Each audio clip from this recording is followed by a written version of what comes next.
3 ways to come up with an idea for a disruptive product. We'd all love to have that big idea that makes us rich.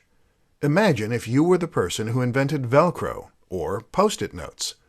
With a simple mechanical solution, you could change your life, while also making life easier for millions of people around the world.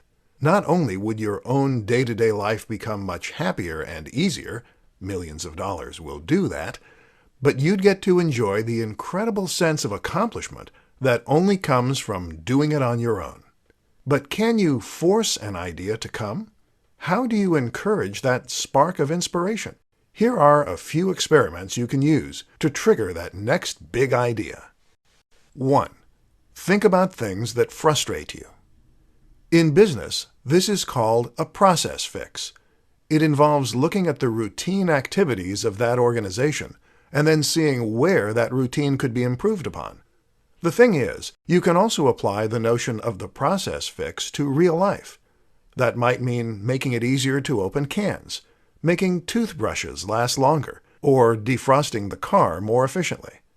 In other words, ask yourself what you find to be regularly frustrating, and then challenge yourself to come up with a solution in product form. Chances are that if you could benefit from it, so too could other people. 2. Combine 2 useful products. They say there is no such thing as a completely novel idea. That instead, the closest thing is to combine 2 existing ideas into something new. Well, why not embrace that reality by simply combining 2 ideas you like into one new idea?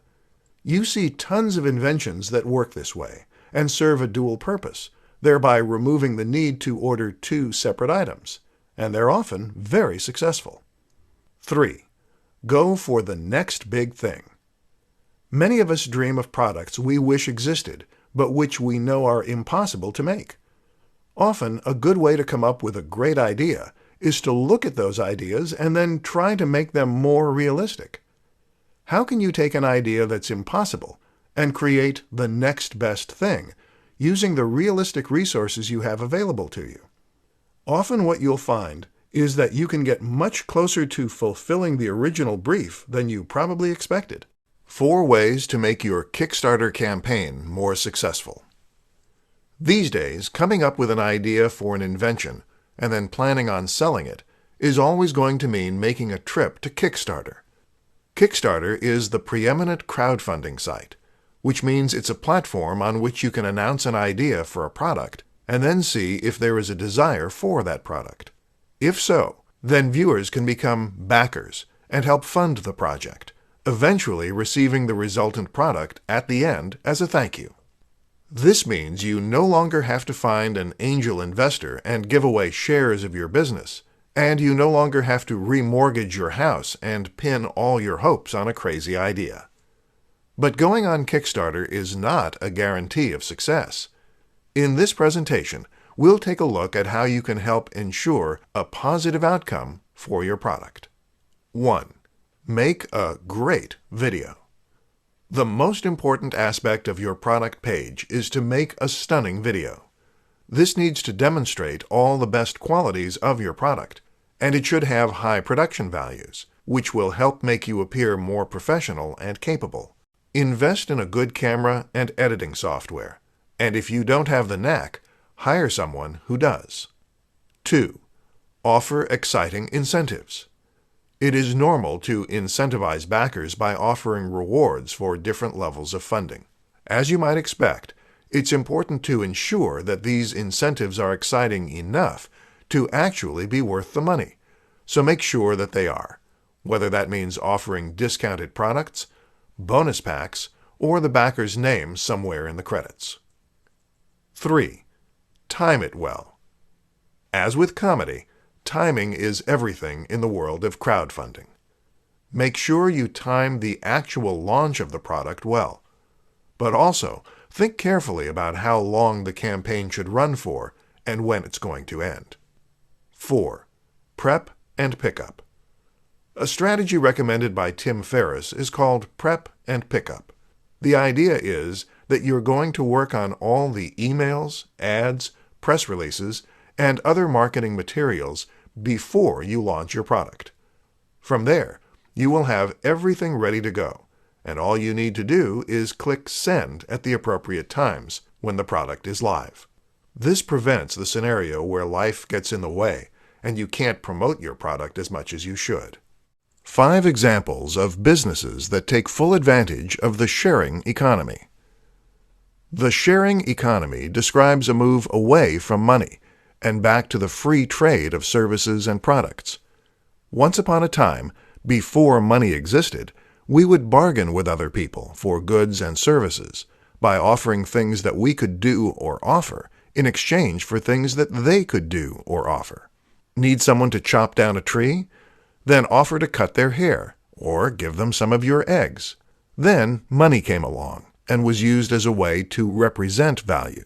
This could be traded for goods and services in lieu of providing goods and services back, thereby making transactions much simpler and easier.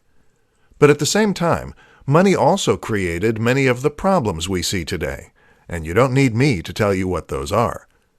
Fortunately, technology is giving us a way to take matters back into our own hands. Technology is perfect for facilitating transactions that don't need money, and hence we are seeing the free trade of goods and services once again. Businesses take full advantage of this and are among the most innovative and successful on the planet right now. In this presentation, we will consider some examples. 1. Uber. Let's start with one of the most high-profile sharing economy businesses out there. Uber is a company that seeks to remove the need for taxis and public transport by letting anyone offer lifts for a small fee. The result is that the costs are much lower, and rides are always available, and it has taken off to the extent that it is actually threatening the taxi industry. 2. Shpock. Shpock is an app that acts like a yard sale. Got something you don't want? Take a photo and upload it to Shpock to sell it back within your local area. 3. FreeCycle. FreeCycle takes the idea of Shpock one step further by encouraging its users to give away things that they don't need anymore, but would otherwise have to pay to dispose of. 4. Airbnb. Airbnb is Uber for accommodation, allowing anyone to offer up a room, outbuilding, or attic as a place for people to stay. This is not only changing the face of the hotel industry, but even the property market. 5. Couchsurfer. Couchsurfer is to Airbnb what FreeCycle is to Uber, essentially getting people to offer accommodation for free. By letting people crash on your couch, you win goodwill to crash on the couches of other people, and thereby get a free place to stay wherever you are in the world. 6 ways to get funding for your new product idea. Got an idea for an amazing new physical product that might just change the world and make you a profit in the meantime? This is an incredibly exciting position to find yourself in, especially if you truly believe in the idea you have. That's also why it's so tragic to find yourself unable to make that vision into a reality. If you can't find the funds to manufacture your product, then you can't create it and you can't sell it. It's that simple. In this presentation, I'll show you 6 ways to find funding for your idea so that your good ideas never have to go to waste. 1. Crowdfunding. Crowdfunding means that you raise money from the crowd, aka the general public. You put forward your idea, show a working prototype in a video, and explain what it does. You then explain why you need money to make your idea a reality, and you give away some kind of reward in return. 2. Pre-orders. Another option is to take pre-orders for your product. This is another way to get money up front and test that the audience is there. If you don't get enough pre-orders to cover the manufacturing expense, then you simply cancel the pre-orders.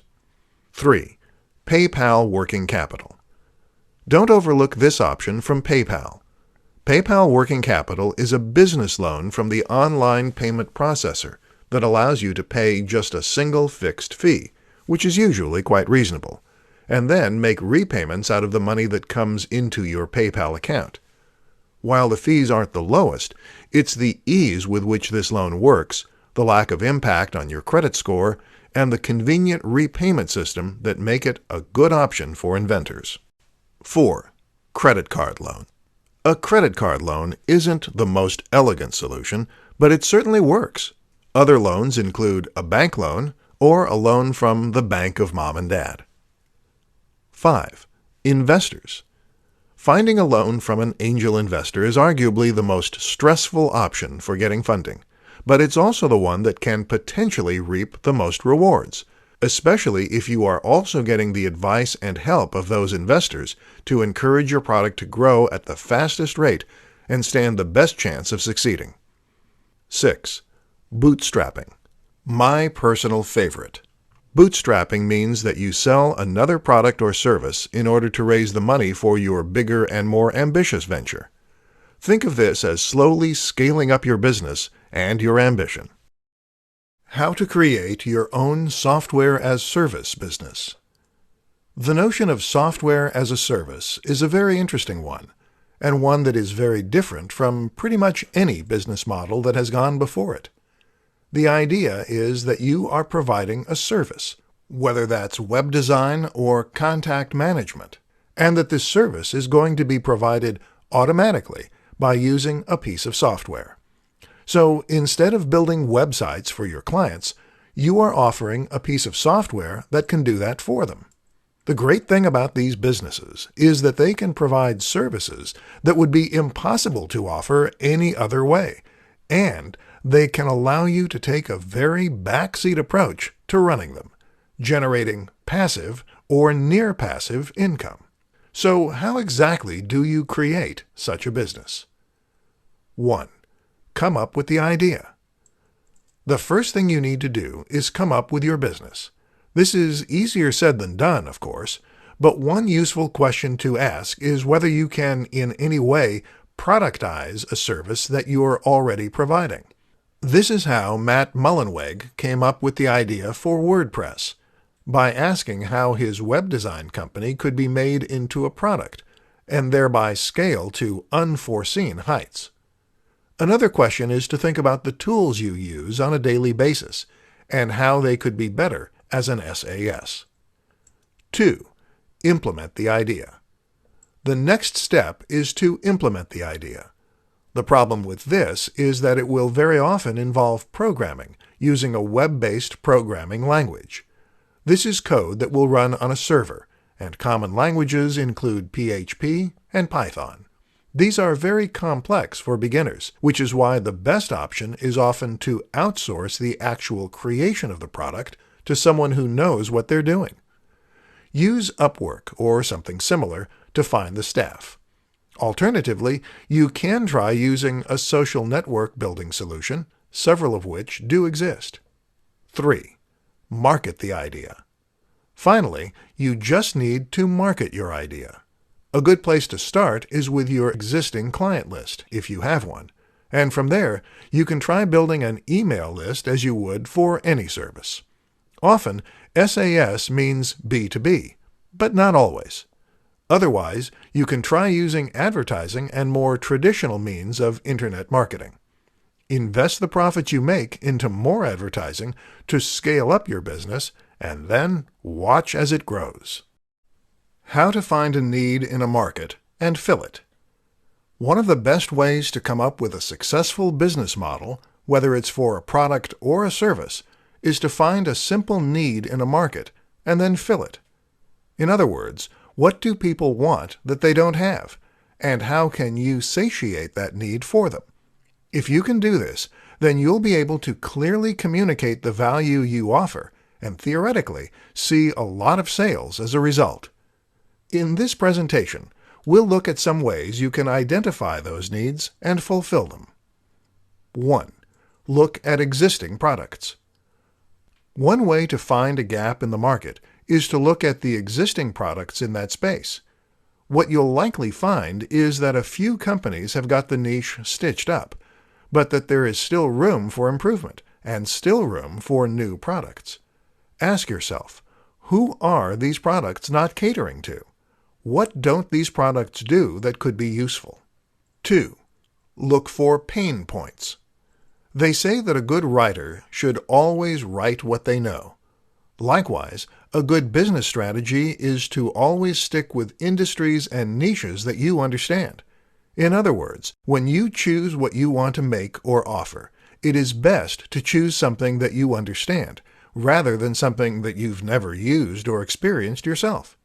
This way, you can think back to your own personal experience of that thing and ask yourself what could have been done better. Or if there is a product or service you use every day and it fails, ask yourself how that product could have been made any better. Is that something you can fix? 3. Survey the market. Another simple way to find things that aren't out there is to survey the intended market. In other words, ask the people you're selling to what they would like to see more of and where they feel their needs aren't being met. 4. Consider smaller cross-sections. Speaking of the market, have a think about who the market includes and whether there is a group within that market which has distinct needs not felt by the rest.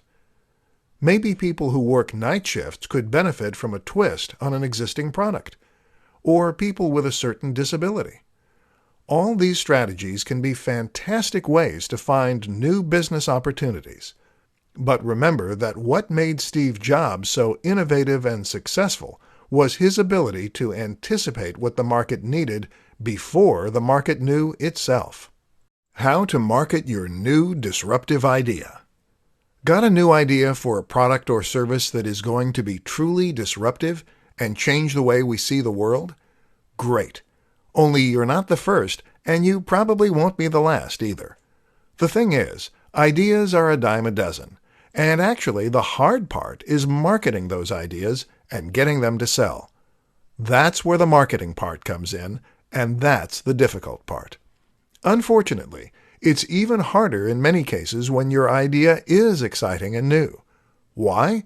Because there is less point of reference and less context that you can use to explain your idea.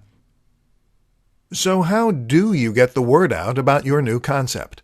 Let's look at some options. In the beginning, the main aim of your marketing is often going to be explaining what your product is. This is your elevator pitch, and it's important that you've come up with a simple way to explain succinctly and clearly what your idea is, who needs it, and what they need it for. Another useful concept is to focus on the value proposition. In other words, where does the value come from with your new service or product? How does using this product make life better? Will your users be richer? Will they have more fun? Or will it improve their health? While the how and the what might be new, very often the why will be universal, and this will be key in communicating your message. In order to do any of this, though, you're going to need to think about whom your product is marketed to, and who will want to use it.